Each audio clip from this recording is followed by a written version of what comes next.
Theodore McCarrick, the once powerful Catholic Church leader and Archbishop of Washington, was defrocked today. The Vatican making the announcement after finding McCarrick guilty of sex abuse, including with minors. Liz Palka, she's been following this story for us and has more on these latest developments. McCarick served as Archbishop of Washington from 2001 to 2006. After the announcement that Pope Francis has defrocked McCarick, he loses his former titles and will never celebrate Mass again. The former Cardinal and Archbishop of Washington, Theodore McCarrick, is now the highest profile figure in the Catholic Church to ever be dismissed from priesthood in modern times.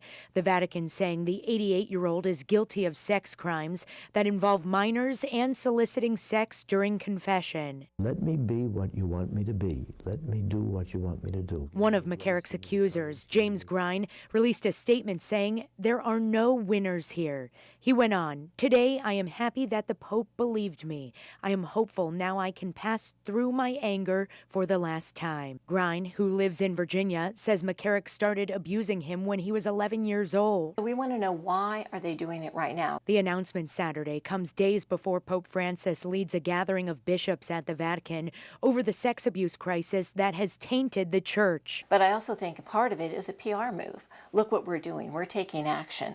And I think it's done because now there's a crisis in the Catholic Church. Becky Ianni is on the board of directors for SNAP, the survivors network of those abused by priests. She says she is a survivor as well. Just because he's laicized, I think that will help the victims heal.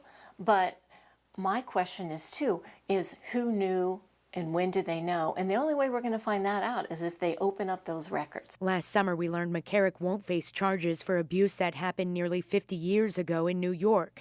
That's because the crime was beyond the state statute of limitations. Ianni says she still would like to see more happen. And I think the best thing to happen is if McCarick was prosecuted criminally and put in jail. McCarick now lives in a friary in Kansas. Liz Palka, WUSA 9. Now, to defrock a priest is the most severe punishment the Catholic Church can impose. Now, the Archbishop of Washington issued a statement today that said, in part, "Our hope and prayers that this decision serves to help the healing process for survivors of abuse, as well as those who have experienced disappointment or disillusionment because of what former Archbishop McCarrick has done.